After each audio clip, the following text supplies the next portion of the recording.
রাজনীতির যে রাজচক্র, ভাগ্যচক্র, যেটি আকাশ থেকে নিয়ন্ত্রিত হয়, অবস্থদৃষ্টে মনে হচ্ছে যে আবার এই রাজচক্র উল্টো পথে ঘোরা শুরু করেছে। আপনারা যদি গত 17 মাসের এই যে রাজনীতির যে পট পরিবর্তন, রাজনীতির স্রোত, বিভিন্ন পক্ষে বা বিপক্ষে যে জনজোয়ার,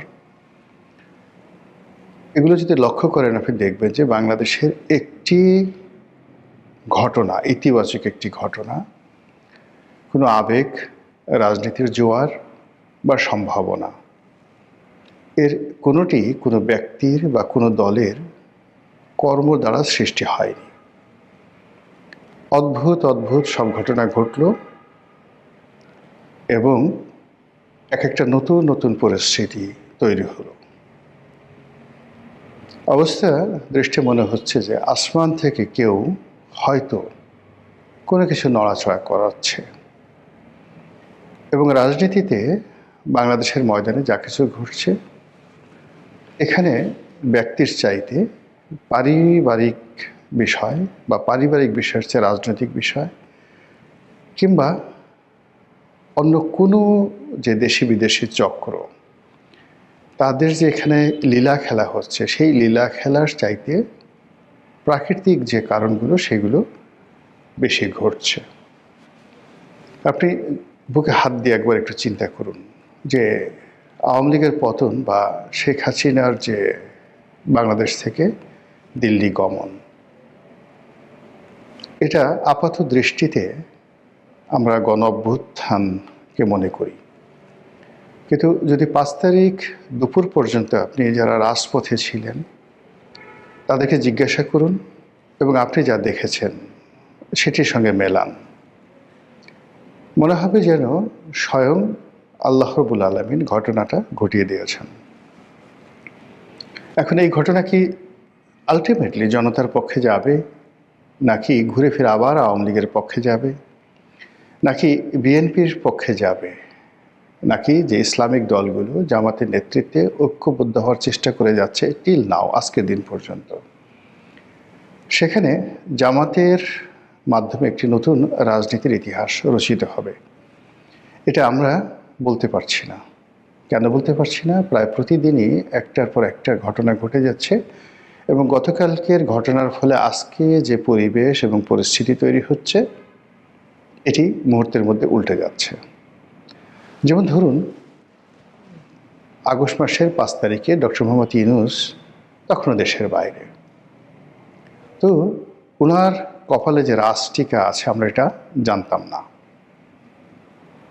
আবার উনি যাদেরকে মনোনয়ন দিয়েছেন, যাদেরকে উপদেষ্টা বানিয়েছেন, এ সকল মানুষদের কপালে যে রাজটিকা ছিল তা আমরা কেউ কল্পনাও করতে পারিনি। যেমন ধরুন, ছাত্রদের মধ্য থেকে 2 জন উপদেষ্টা হলেন,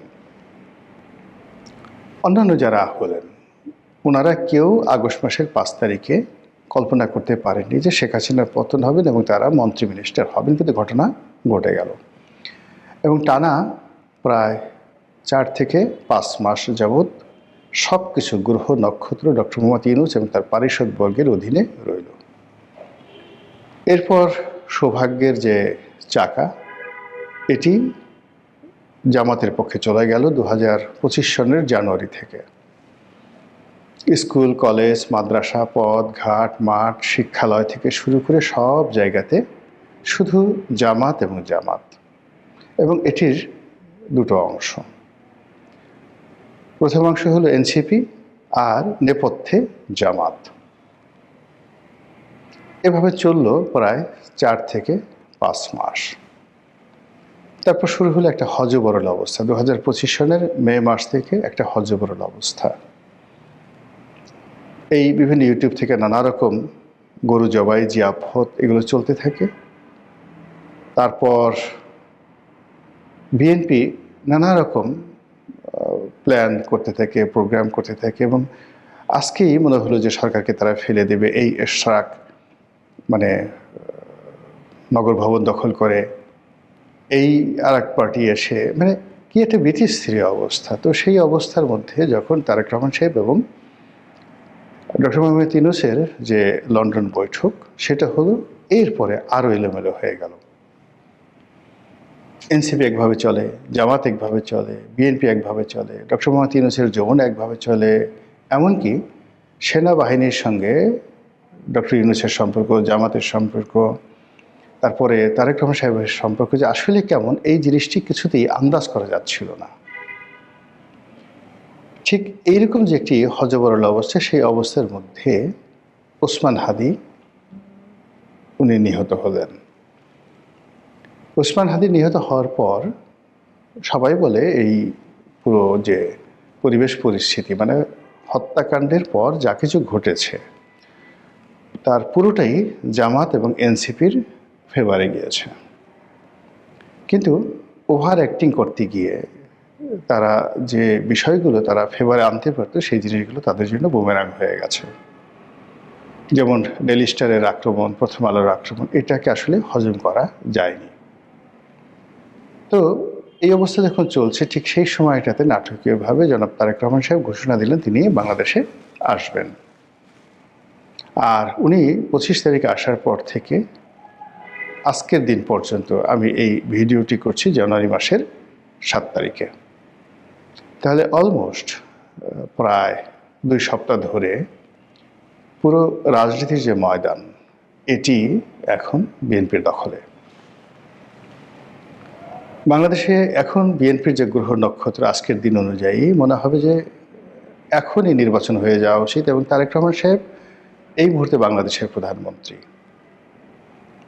তিনি যেখানে যাচ্ছেন, সানাই বাজছে, নহবত বাজছে, তার কাছে যারা যাচ্ছেন তাদেরকে একজন প্রধানমন্ত্রীর সঙ্গে দেখা করতে যে রাষ্ট্রীয় প্রোটোকল রক্ষা করতে হয়, যে সিকিউরিটি পাস নিতে হয়, বা যে ধরনের যাকে বলা হয় সতর্কতা অবলম্বন করা হয়, যারাই সেখানে গেছেন, হাজার হাজার কোটি টাকার মালিক যমুনা গ্রুপের চেয়ারম্যান, সাবেক এমপি, সাবেক মন্ত্রী সালমা থেকে শুরু করে তার দলের যারা একেবারে আপনজন, তারা যারা সহযোগী রয়েছেন, সেটা ভিপি নুরুল হক নুরু বা অন্যান্য যারা, মাহমুদুর রহমান মান্না, যারা দেখা করেছেন, সবাইকে একই প্রক্রিয়ার মধ্যে দিয়ে যেতে হয়েছে। অ্যাজ ইট ইজ তারা একজন প্রধানমন্ত্রীর সঙ্গে দেখা করছে। এই যখন চলছে, তখন সারা বাংলাদেশের কিছু কিছু এলাকাতে কিছু বিচ্ছিন্ন ঘটনা ঘটে যাচ্ছে। বিচ্ছিন্ন বললাম এই কারণে যে স্বয়ং বিএনপি নেতা জনাব সালাউদ্দিন আহমেদ তিনি বলেছেন যে কারওয়ান বাজারে যে স্বেচ্ছাসেবক দলের একজন নেতা গুলিবিদ্ধ হয়ে মারা গেছেন, এটি বিচ্ছিন্ন কোনো ঘটনা, এর সঙ্গে কোনো চক্রান্ত জড়িত নেই। কিন্তু বিএনপি নেতারা এটা মানতে রাজি নন। অন্যদিকে জনাব ওসমান হাদির যে হত্যাকাণ্ড, সেটিকে কেন্দ্র করে একটি চার্জশিট দেওয়া হয়েছে, এবং সেই চার্জশিটে যে সকল ব্যক্তিকে আসামি করা হয়েছে এবং যে কাহিনী, যে ঘটনা সেখানে বর্ণনা করা হয়েছে, এতে করে ওসমান হাদির পরিবার আরও বেশি বিক্ষুব্ধ হয়ে পড়েছে, এবং তার যে সংগঠন ইনকলাব মঞ্চ, তারা কোনো অবস্থাতেই এই চার্জশিটের বয়ান মানতে পারছেন না।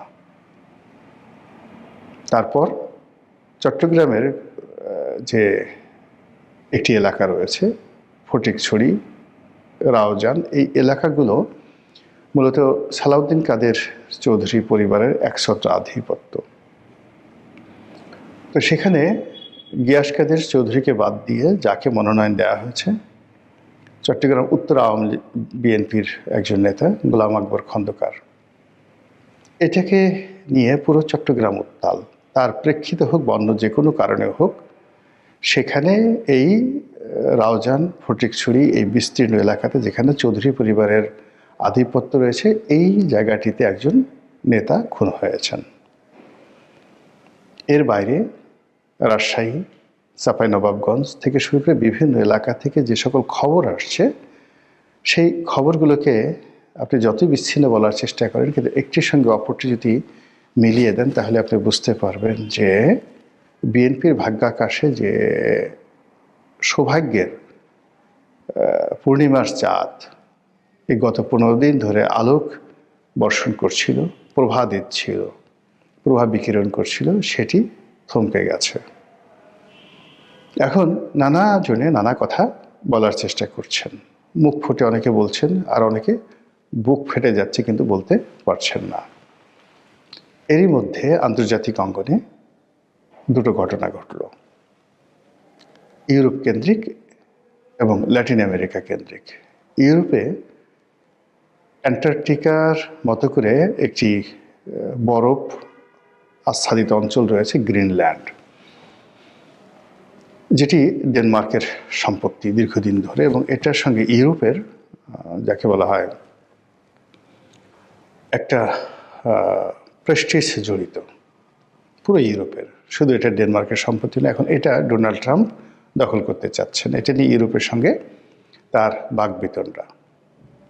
এরপর ল্যাটিন আমেরিকাতে যদি যান বা দক্ষিণ আমেরিকাতে যদি যান, সেখানে ভেনেজুয়েলার প্রেসিডেন্টকে ধরে আনার পর মার্কিন যুক্তরাষ্ট্রে যা কিছু হচ্ছে, যুক্তরাষ্ট্রের বাইরে যা কিছু হচ্ছে, এবং পুরো ল্যাটিন আমেরিকাতে যা কিছু হচ্ছে, ব্রাজিল থেকে শুরু করে বড় বড় দেশগুলো যেভাবে আমেরিকার সাম্রাজ্যবাদের বিরুদ্ধে ফুঁসে উঠেছে, অবস্থা দৃষ্টে মনে হচ্ছে যে মাদুরোর বিষয়ে যুক্তরাষ্ট্রকে একটা সমঝোতায় যেতে হবে এবং তাকে পিছু হটতে হবে।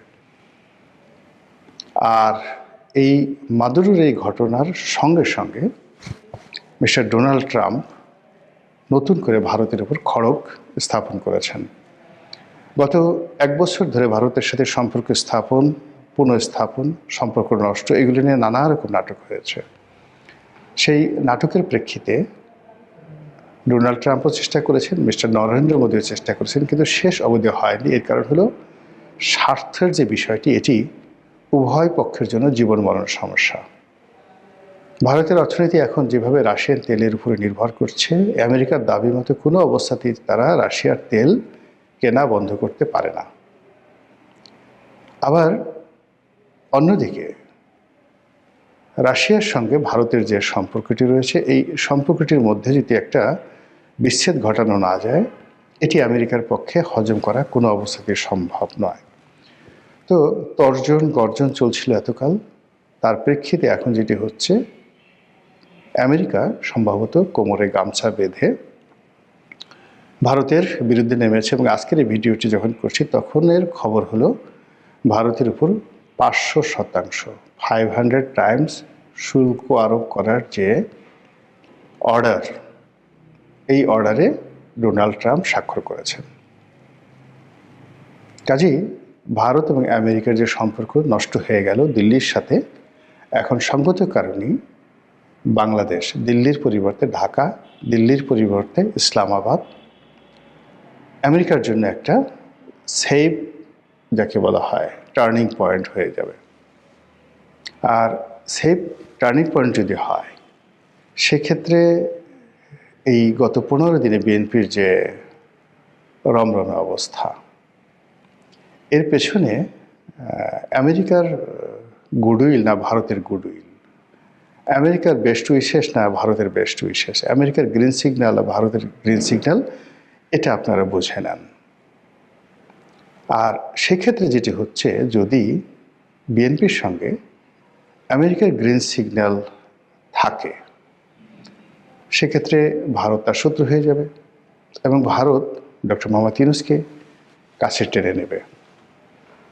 আবার যদি ভারতের সঙ্গে বিএনপির কোনো দফারফা হয়ে থাকে, সেক্ষেত্রে আমেরিকা এই ডক্টর মোহাম্মদ ইউনূসকে আবার তারা কাছে টেনে নেবে। এরই কিছু আলামত আমরা দেখতে পাচ্ছি। মার্কিন যুক্তরাষ্ট্রেও এবং কাতার এবং ডক্টর মোহাম্মদ ইউনূস সরকারের কতিপয় কর্মকর্তাদের ঘন ঘন বৈঠক ঢাকাতে, ওয়াশিংটনে এবং কাতারের রাজধানী দোহাতে। এবং আপনারা জানেন যে ডক্টর মোহাম্মদ ইউনূসের নিজেরও একটা হিউজ মার্কিন লবি আছে, এবং একই সঙ্গে তার যে নিরাপত্তা উপদেষ্টা ডক্টর খলিলুর রহমান, তিনিও মার্কিন যুক্তরাষ্ট্রের যে লবিস্ট গ্রুপগুলো রয়েছে তাদের সঙ্গে তার একটা দীর্ঘদিনের সম্পর্ক রয়েছে। তারই প্রেক্ষিতে এই যে গত 2 সপ্তাহ ধরে যা কিছু বাংলাদেশের ভিতরে হচ্ছে এবং বাইরে হচ্ছে, তাতে করে ডক্টর মোহাম্মদ ইউনূসের সেই 2024 সনের যে সৌভাগ্যের তারকা বা নক্ষত্র বা স্টার, সেই বৃহস্পতিটি যদি আবার এই 2026 সনের জানুয়ারি মাসে এসে তার কপালের উপর টিপ দিয়ে যায়, অন্য সবাই আশ্চর্য হলেও আমি আশ্চর্য হব না। আর এটা কেন এই প্রাকৃতিক ঘটনাগুলো ঘটছে এবং কেন বারবার বিশ্ব এবং বৈশ্বিক পরিস্থিতির কারণে রাজনীতির ভাগ্যাকাশে আমাদের দেশে বারবার পট পরিবর্তন হচ্ছে, এটি অন্য একটি প্রসঙ্গ, হয়তো সময় পেলে ভবিষ্যতে আলোচনা করব। আজকের ভিডিওতে এতটুকু আমার কাছে মনে হয়েছে। মহান আল্লাহ আমাদের সবাইকে হেদায়েত দান করুন এবং হেফাজত করুন। আসসালামু আলাইকুম ওয়া রাহমাতুল্লাহি ওয়া বারাকাতুহু।